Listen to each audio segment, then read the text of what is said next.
Twandiba tutuuse wetwogerera basebo ne bannyabo ambasimulyeko bulungi nnyo musobole okubanga mulaba bulungi tuli mu kitundu tubaleetedde ku mukulembeze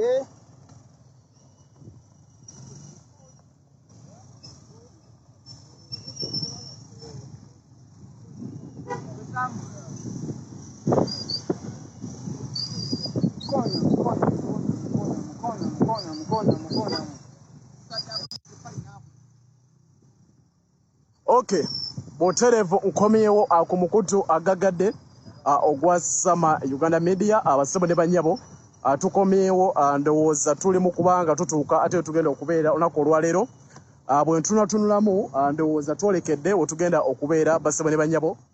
Assalamu alaikum wa rahmatullahi wa barakatuh. Nze Sheikh Kakayire omusomi w'ekitabo era omusomi w'edduwa. Nkozesa kisunku kya kinyonyi n'embuusi omukisa byonna ebyakulema n'ebyagaana. Nkozesa kyoto kino kye bayita musetafiirwa. Nkozesa kisunku kya kinyonyi ekyo kisulagu n'embuusi omukisa. Buli muntu yenna ali e Bulaaya visa ziganye mpapula ziganye buli kyokola tekiyitamu era gwe tonna kyofuna ekino kyoto kye nkozesa kye bayita musetafiirwa n'osumululwa emikisa gyonna egyalima okusumululwa mu abalina ebizibu balemeddeko tofumbirwa jangu ewange wa Sheikh Kakayire kusumuleko ebizibu nebadde bukutawanya. Nsangwa ku namba eno 07554 naye alituso ndowooza tutuuse so ngenda basaba buli atuuka nkolera ekintu kimu sharingira bu sharings live antuukira bwoti sharingira bu sharings live kuba kati embaga tuli mu kibuga Masaka olwaleero lwe lunaku olw'okuziika munnakibiina kya National Unity Platform omuwagizi lukulwe eyafiira mu ggwanga erya UK ebuvuddeko atutte akaseera nga yafa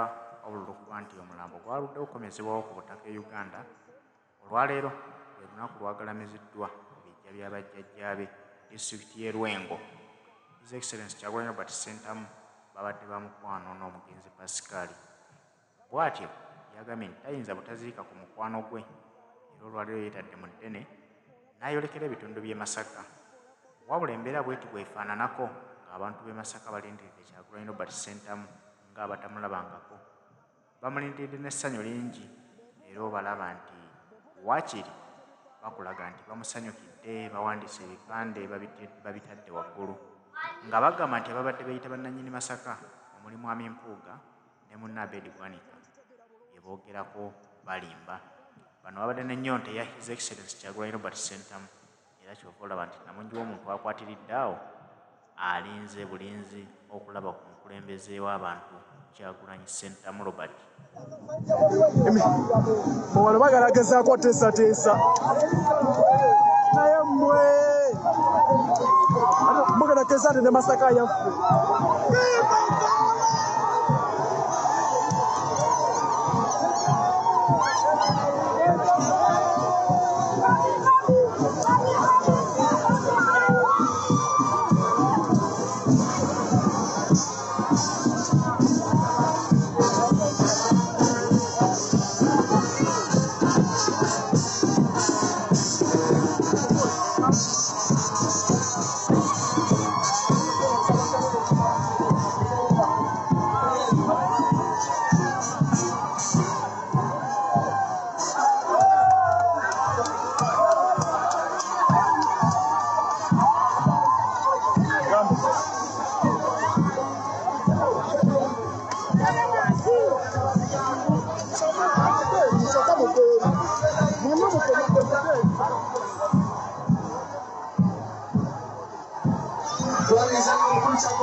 Omukulu waayise wa Mufumbiro tusanyusa okulaba Nalebo Katabaze Mbaka wa Kalungu tusanyusa okulaba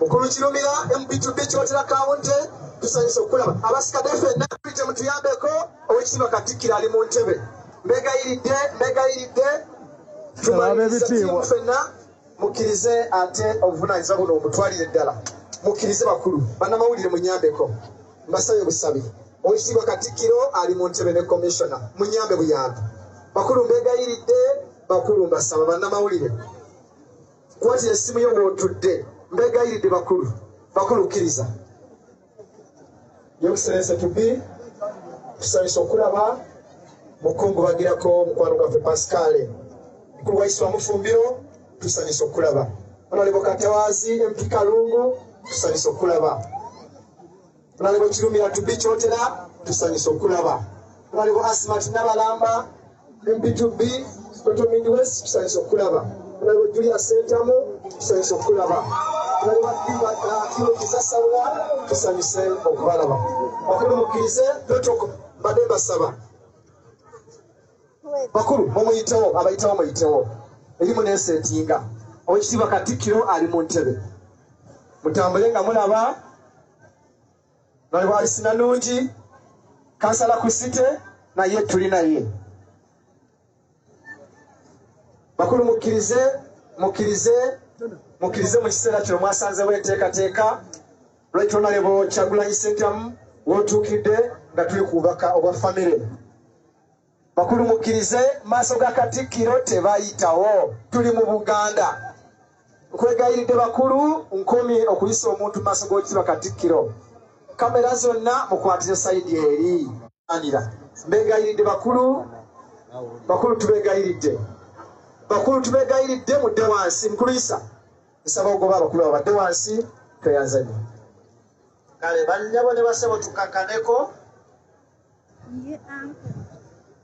saba aba security mutuyambe abalwana wansi awo security mutuyambe tukakaneko omukolo tuguwe ekitiibwa kakana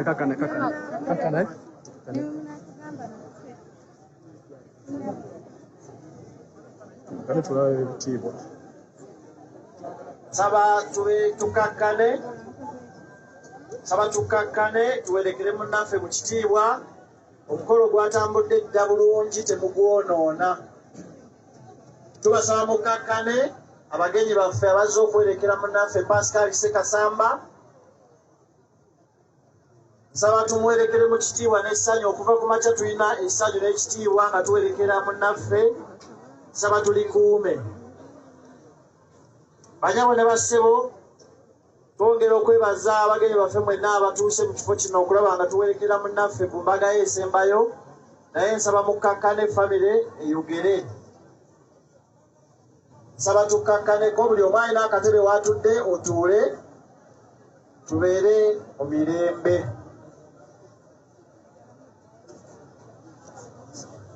baka buno busaasira abenji omugenzi Kiberu John ekayirikiti Nyendo basaasire nnyo abantu b'ennyumba eno emitwalo 10 zituuse baka buno busaasira bwa Lungereza nyinza obutabumalayo ne buvudde London emitwalo 22 Ladi Visa ataddeko omukono na buno baka busaasira Buwama Maize Millers Mpigi Director ne staff ababuwama Maize Millers basaasira abantu b'ennyumba eno obugosise emitwalo 10 bataddeko n'emikono na buno baka busaasira Banakiwangala nga bakulembeddwa mu chairman Kalanda Mikando wa Nuupu asaasire nnyo abantu b'ennyumba eno siringisa emitwalo 46 n'asaba mwoyo gw'omugenzi Omukama agulamuze ekisa buno buvudde Kyazanga Busumbi omwami Majimbiri John asaasire abantu b'ennyumba eno n'emitwalo 5 n'asaba mwoyo gw'omugenzi Omukama agulamuze ekisa buno buvudde Maganjo Village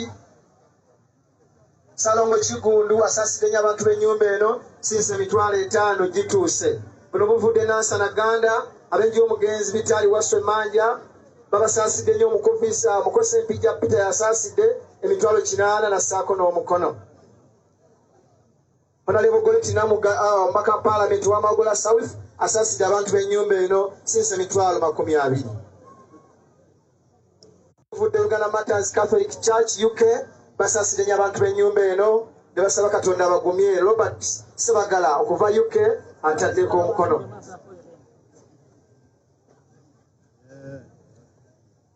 n'obuvudde Kyanukuzi abenji omugenzi John Batesta mu Kyaggwe Kyanukuzi basaasidde nnyo abantu b'ennyumba eno emitwalo 8 Kasumba Viano muwandiisi ataddeko omukono banyabo ne bassebo tukakkane abagenyi balaba bakyajja Meya Mulyanyama naye mulabi atuuse tukakkane tuwulirize ab'ennyumba abayimiridde wansi ffenna wano tulekewo ekkubo tusobole okulaba aboogezi ba family nsaba mukyala Maganjo Atilda Gombya oyo omukyala agenda okuddako okwogera ye ssenga w'abaana omukulu mu nnyumba ate nga yabadde omuwanika waffe mu nteekateeka zino zonna. Nsaba ayogere ku lwa kampani eya famire ey'omwami Ssekasamba Pascal n'omwami Ssemugulungwa Joseph mu kampani eyo mukyala Tilda Gombya.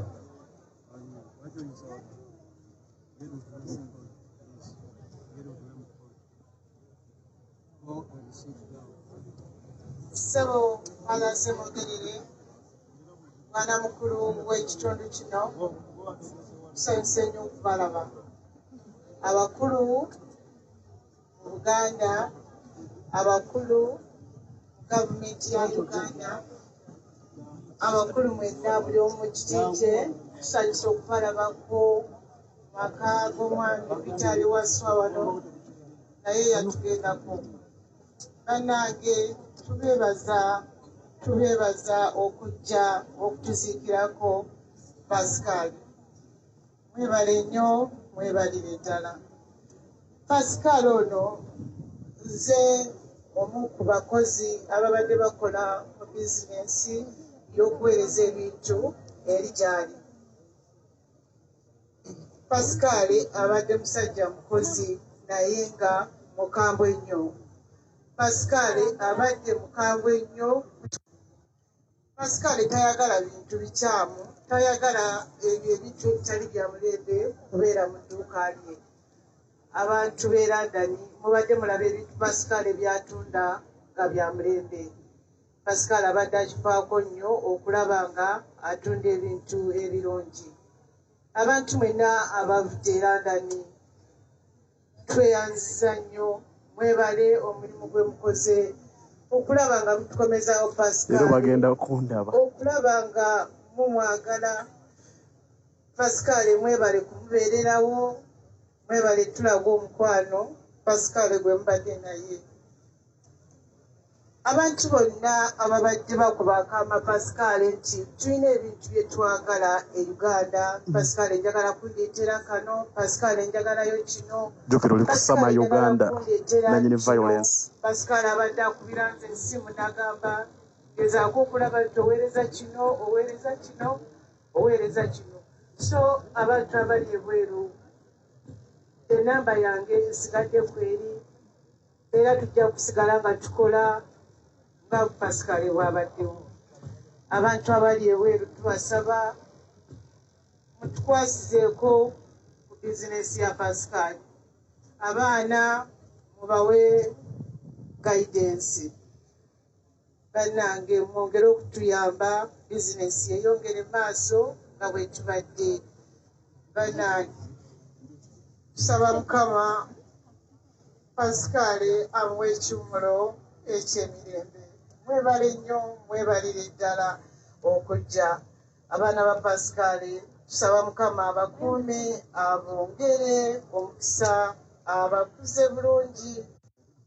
Webale kukuuma abaana, webale kukuuma Pascal, webale kutwagala. Naffe tusigadde tuli kimu nga bwe tubadde tutambuza buli kintu kyonna.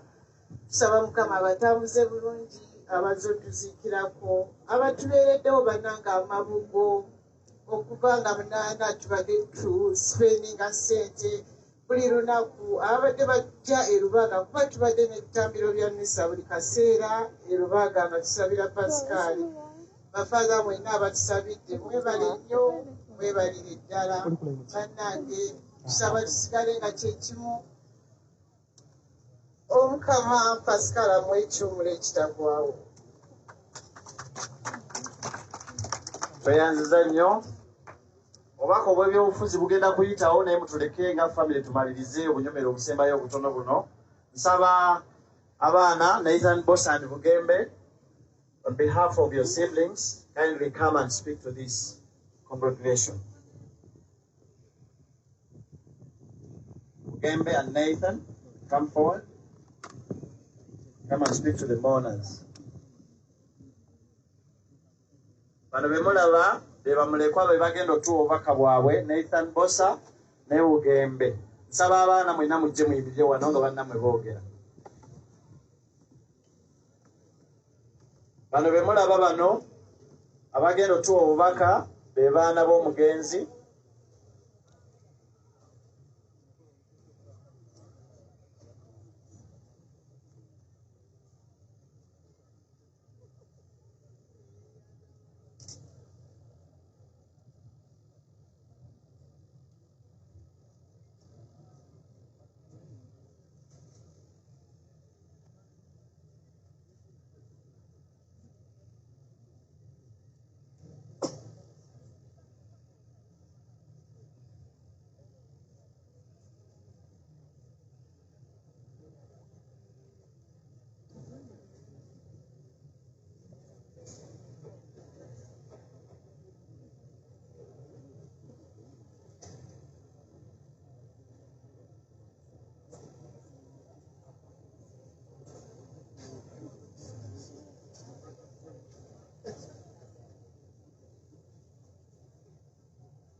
like to apologize.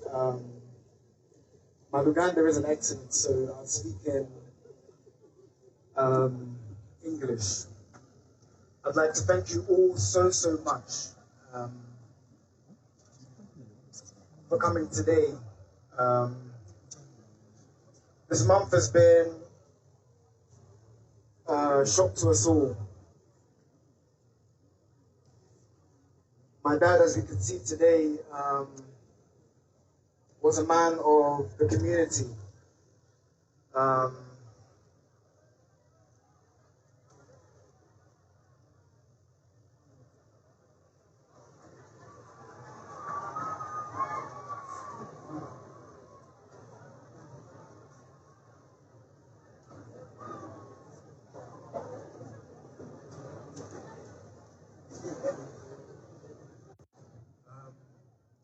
I'd like to thank you all.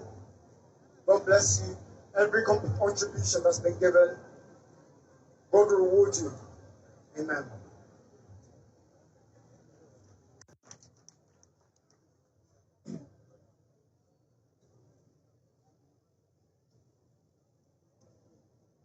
Akatuulire Nalujja, bannaffe bano Oluganda lubaziwaliddemu.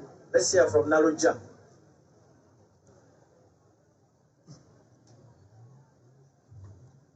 Tubalamusizza nnyo bassebo ne bannyabo, tubeebaza otubeererawo okuba Daddy we yatufaako omwezi ogumwe emabega, tweyanziza, tweyanzenge buli kimu kye mutukoledde, essaala,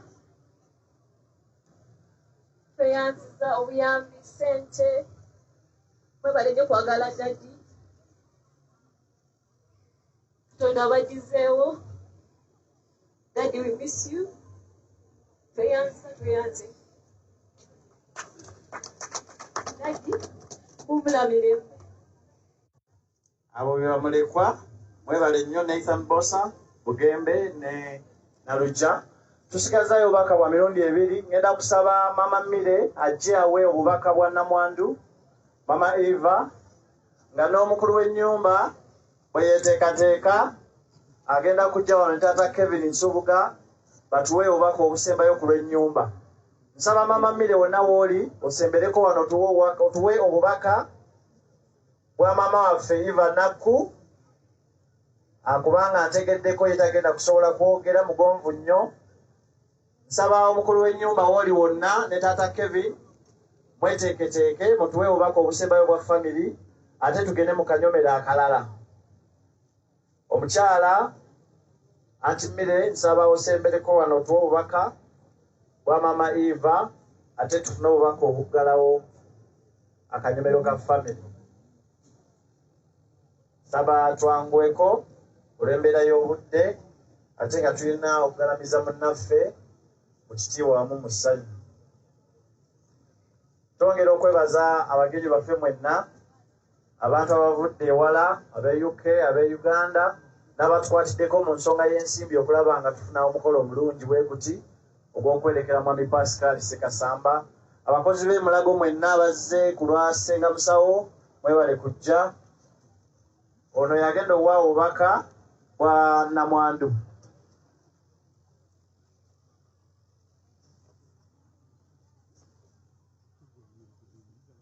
Bannaffe, amannya gange nze Mama Mire, nga nze mukyala w'Omwami Yozefu Ssemukulungwa, omukulu w'oluggya luno, ng'Omwami Ssekasamba muto w'omwami wange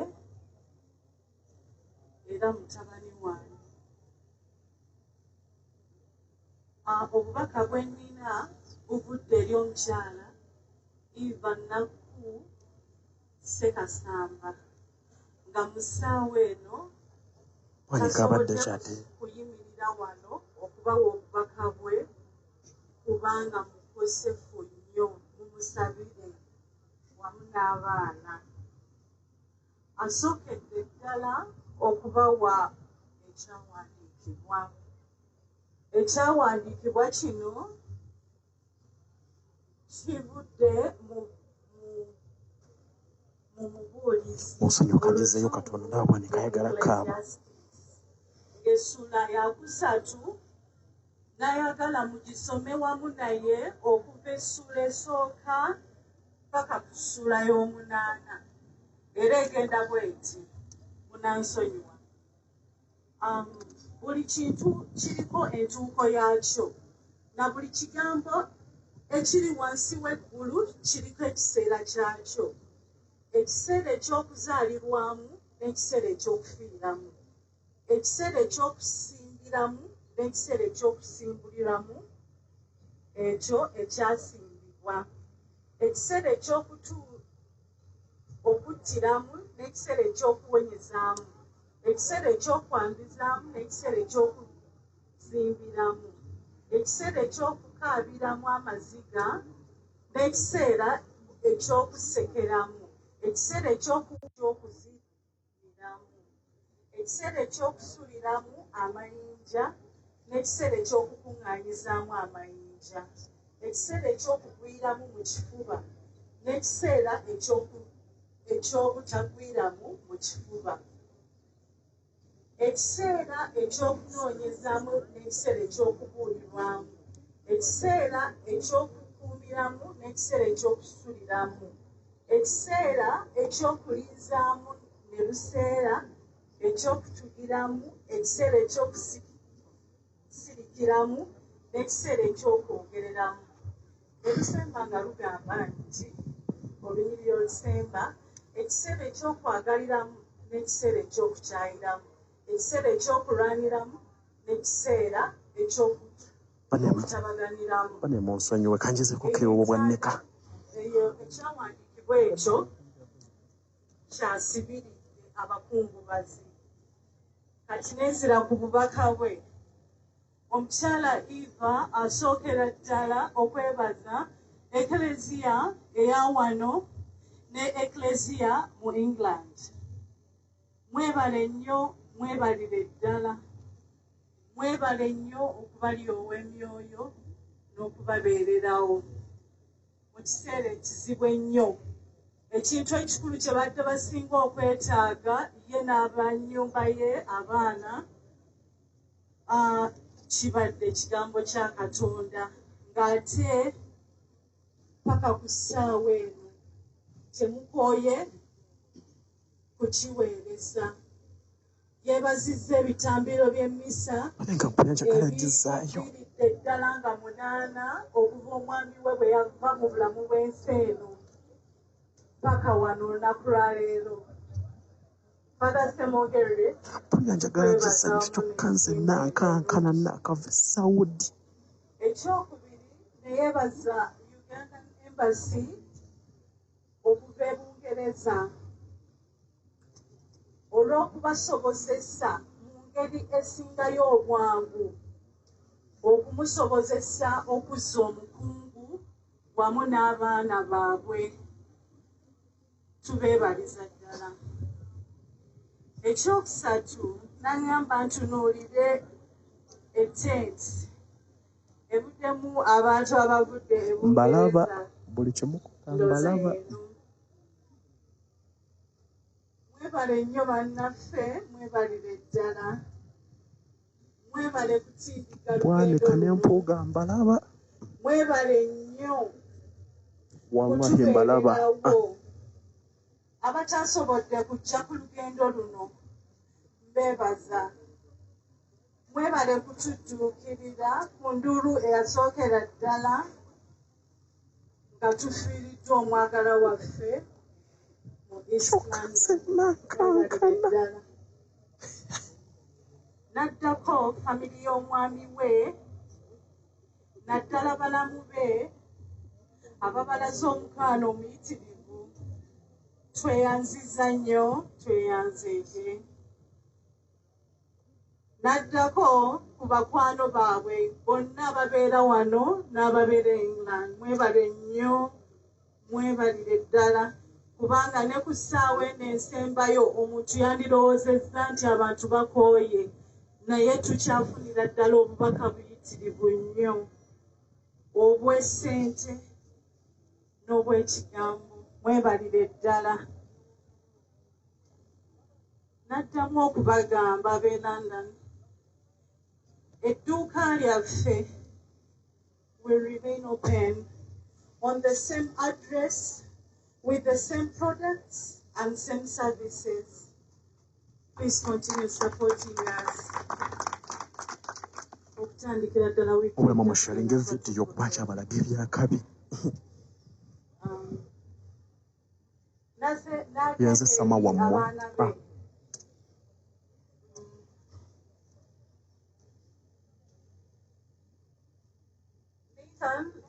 Bugembe and the rest. Bane waliwo atulira n'omuntu ekyo kaguliko enviiri Put all your trust in the Lord. vanga omuntu There atulira is n'omuntu nga nothing guliko above the Lord. He knows when to take, when to have, and when to hold. Trust the Lord's providence. Nadda eri famire ye ey'Ebugerere. Bannanga b'Ebugerere mwebale nnyo nnyo okunsiikirako omwami wange, mwebale kumpereekera nakunziruukirira ng'omwami wange azzeeyo eri kitaffe waggulu. Mbeebaza nga mukulembeddwamu kojja wange mwami Mayengo n'omukyala, mwebalire ddala. Omukama omwami wange amuwe genda balaga taata waabwanika mubeereko ebyo ebigambo bya Namwandu. tweyanziza nnyo Munansonyiwa nayise omwami ono Captain Elvis Kibuuka mutabani wa Kibuuka oyo avuga nnyonyi gwe mulimu gwakola pilot mulamba ye family pilot era olinya ennyonyi n'okutegera nti ye pilot tokusasula akati bagabo ne basebo njagala okwebaza Nnalinnya Kagere n'omwami Bbala okuva e Mmengo mwebale nnyo okutindika lugendo okujja wano okukiikirira Mmengo amwebale nnyo omwami Ricardo Mulinde UK webale nnyo obubaka nabwo tubufunye mu kaseera kano ngenda kuyita omwami Kevin Nsubuga taata waffe omusika wa Honorable Nsubuga ajje wamu n'omukulu w'ennyumba batuwe obubaka obuggalawo akanyomero ka famire ate tweyongereyo nabye mmeeya Mulya Nnyama ne mmeeya Mbeera Zezaki taata Namuli ow'e Rubaga nabo tuli nabo.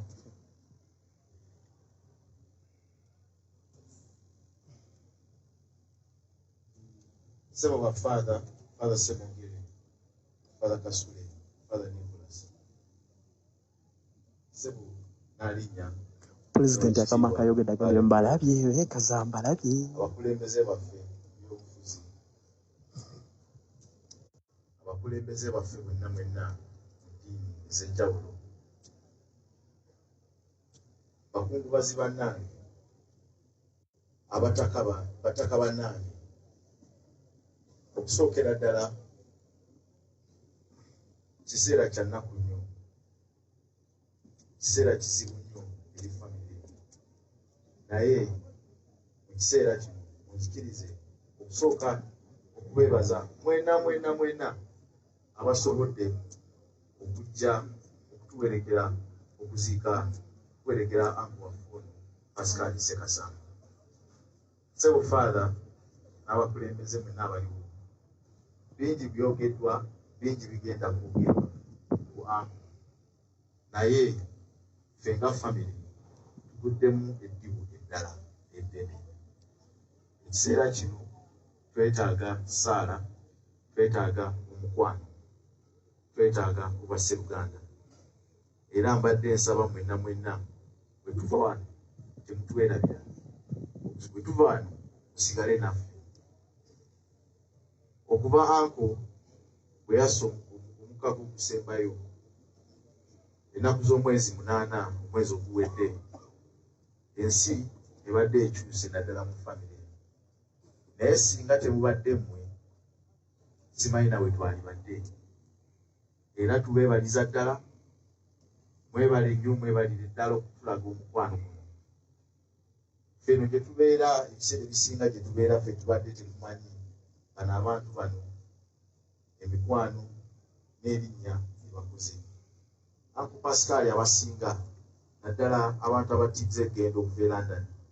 Anka abadde asiba mu dduuka naye omukwano gwe mumulaze bannange ffe nga famire tetumanyi wali tunaabasasula naye tusaba tusigale wamu Mukama Katonda yasobola okubaddizaawo abaddizeewo byonna bannange byonna kyetusobola okubasabira. Father Kasule nga tumaze emmisa alina obubaka bw'ayogedde era abadde ayogera ku Ankon. Kyewuunyisa nti abadde ng'abadde tamumanyi naye amaze ensonda tuzze taziina. Anka abadde ayagala eddiini ye, abadde ayagala kabaka we, ali n'ekyokusatu. Anka abadde ayagala famire ye n'abantu. Father era nga wabagambye ku kiseera ku ludda lw'eddiini abataka bannange be tuwangaalira wano ffenna tufiiriddwa lino kkonde libadde ddene nnyo. Father era nga wabagambye Anko abadde yakulira akakiiko akabadde kagenda okuzimba kereziya yaffe empya z'okumenyawo eno ey'abakadde empya wano waggulu wano emmanja. Era mbadde nsaba ffenna abataka kuno n'abaagaliza ekyalo kyaffe tukwatire wamu okumaliriza kuba tutandika ekereziya eyo tugizimbe nga Anko Dada ayagala. Kereziya ebaddewo yazimbibwa mu myaka gy'ataano tesobola kutuuza mu bantu 100. Ebiseera ebyo abantu tebaali bangi naye Anko era nga Father wabagambye pulaani ezizimba kereziya empya zibadde ziwedde. Ekisigadde kutandika kuteekawo seminti bulooka na musenyu tutandike kuzimba nyumba ya Katonda. Ebitaano byabwe okuzimba omulimu ogwo bannange tukwatire wamu olw'ekitiibwa kya Anko. Ntuusa okwebaza kwange okw'enjawulo eri anti wange anti Eva. Anti Eva weebali nnyo weebalire ddala okulabirira Anko. Anko yava eno Uganda myaka gy'ekyenda naye okuva olwo yavaawo bwe yatuuka eyo ne mubeera mwenna naye omulabiridde emyaka egyo gyonna egisooka mu 3. Anti Eva weebale nnyo weebalire ddala Omukama Katonda asigale ng'akukumya. Mpulira eddoboozi oba lya sitaani oba lya Katonda nga liŋŋamba simaddamu otunuze mu mpuuga ne bwanneka kyokka nze nankankana nakava esawuti. Singa musobola okutunuulira abantu bano bonna kyekino ekintu Anko kyatulekedde kyekino mukwano Anko gwatulekedde. Bano abantu bonna bazze ali mu kuwandiika naye peni tewandiika njiraba era ye abadde abawulirizaamu era abadde abateekamu ebitiibwa byabwe eby'enjawulo. Era mbadde mbasaba tusigale ng'abantu bano tubaagala era mbadde mbasaba nammwe abantu tusigale nga mutwagala tusigale ng'abantu tubaweereza nga Anko bw'abadde omungambire ku tekyampe ku data saagala wano malala ate Anko era nga wabadde akola ki nga wabadde atulambika mungambire ku lumbu yampe ku data wano era tumusimye nnyo tumusimidde ddala era abadde mbigere we yadda mbigere peni tewandiika alimba ennyumba eno abadde mpagi y'amaanyi.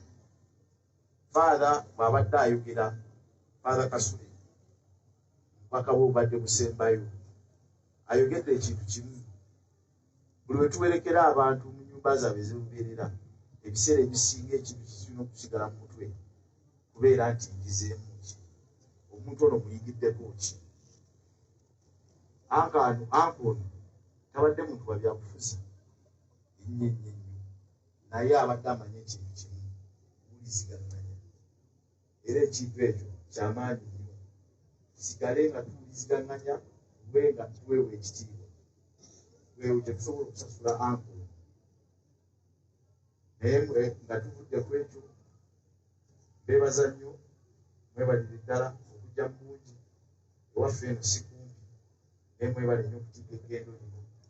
Omukama Katonda abakuume nga muddayo era asigale ng'abalabirira mwenna mwebale nnyo mwebalire ddala n'obubaka obutono nsaba okuyita omukulu w'ennyumba anko wange anko Joseph Semukulungwa aweeyo obugambo bwe obutono.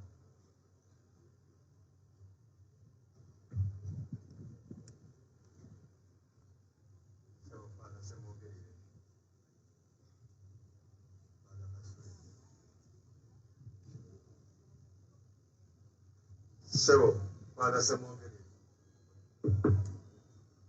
Father Semogere, Father Kasule, kwaya etukulembedde mu kitambiro kya misa kino. Abakungu mwenna abali wano aba gavumenti ab'ebyobufuzi n'ababbi buli muntu mu kiti kye sinza kunnyonnyola onaani okusobyamu ekikireke. Bakungubazi bannange mwenna, kominiti yonna eri wano erimu ebiti bingi. Tubasanyukidde bannange, mwebale tubeererawo, mwebalire ddala. Nze bwe mulaba wano obuzibu bwensigaddemu sinabakudde, kubanga taata yandekera fayiro empapula ziweddemu. Mwe twasomanga ekyanukuzi wali nga n'ekitabo ogenda okulamu empapula n'osiba ebbaasa n'okola kino ezino simanyi Mukama Katonda yegiri yazeetwalidde. Era nannyini yakomawo n'agandi gyeyo ku fayiro tulabe egiri etwaleka byonna mu biragi bannange. Buli lwe tukuŋŋaana wano twasema okuŋŋaana wano bayetaaga lumbe lwa mugenyi Nsuubu before that nga tetumaze okuzi nga tewali amanyidde ddala nti olunaku oluddako ate tubeera mutawaana bwe ayagala kaabawo ekyo bannange. Famire gyensigaziza eno tubadde tukola babidde pasikaali emirimu gyonna buli kimu nga tukikola ffenna mufaamu ebyexpooti era nga tubitambuza ffenna. Kati simanyidde ddala abantu bangi abatudduukiridde mu buli kimu kyonna. Waliwo banange mpozera ekirala njagala mumpagireko nkola airport pickup bannaaye mumpagire so that nsobola okufuna data abalaga ababbi. Era bwe bakiwulidde abaami abo basituddewo mazima bannange bankuliddeko ku bino ebya famire byo bibeerawo ebyo bakusamirawo. Ono omusajja alina enviiri tikyalumbuye bw'obeera n'enviiri tikya osobola okukonsotoya n'omutwe omutwe ngasuso gusiimuula obwongo bumwesera ayagala kubba ssente endala. Waliwo ab'ennyonyi wana Isimayiri n'akunoonyaako wabwoli alaba obudde bugenda tonnaba kutuuka. Ebintu ebyo byonna bituba tukola biba bigenda wa pasikaali. English community empewo nnyingi n'abasajja bali mu Tuuyana. Mukama Katonda abayamba batuyambye mu muddu bino. Abantu b'erandali bali batuyambidde ddala bale bayamba munnaabwe mazima gennyini. Abantu bano bembalaze bwe tukole omulimu ogwo era bwe muba temunenyanza ekino waleese biki leero oba biki abaami abo mbabalaze tutta buli kintu tulina faamu baffe naye bali bayitirira bannange emyaka gyonna basaba banejjugana n'abantu b'Ebungereza abangambe tujjamu bane munsonyole wadde ankubidde bane temunkubira nange ku live community eno eri wano nabo n'abantu b'ewaffe wano bafaada bali awo munsabire ku ssaala bakana akadde kensigaddemu kadde kazibu nnyo buli muntu yenna atunuulidde nze challenges nyingi zibabuulidde kino kiri zitegenda baga nti Yozefu mulaba munsabire omulimu ogwo guleme kufa yo fayiro eraga nti empapula ziggwamu bannange ndi wano simanyi kiddako baganda bange mwenna abali wano badde mbasaba munkwatireko omusanga ntambula neeyogeza temugamba nti nkudde ddala mukwate kukwata ebintu bitabuse bannange. Abaana baavudde e London tuli wano okujjako nti bagenda kuddayo mangu kandi batambuzizaako ne balaba taata baabwe nga bwe tubadde tukwatagana kino kiri nawano bwe wati naye obudde tugenda kubeera buto naye abanaasigalawo tujja kikola ekintu ekyo bamanyire eddala kiki kikola ki ekiri ku ground bannange mwenna munsabire ndabe engeri gyenzirukanya amaka gano ebintu byonna nga bwe bigende bwe biti byonna bambi temunkubiraye bwemba ndi ku live temunkubiraye network yinza ova nga president agenda kwogera temunkubira agala okumpa data mumpe buwi temunkubira labwa ne kayagalako abalabayo mwebale bannange mwebalire ddala nebaga chairmani wa kono mwami johnson ono abadde chairmani w'enkiiko zonna yakomunikatinga ne London yakola kiyakola kyonna omwami ono ogera ne London emanyi badde gabula nesimu nenyuma okukwata naye omwami ono abadde akikolako bulungi kati community y'e London bannange community y'e London mututaase bannange nemutuvaamu mwebale nnyo byonna bye mukoze okumyawo Uganda obadde mutawaana okuzisa abaana e Uganda ne muleete obukadde bwa $2 okukomyawo obundi naye abantu bano bannange mubankubireko mu ngalo musharinga video mmwe nina obusungu bwa bwanika sagala munyongereko obusungu ajja atuukewo nalabe Pascal nga agenze nga tumuteekayo bambi mu nnyumba yayo olubenza wanaziwa omusajja oyo wandiyimiriddeko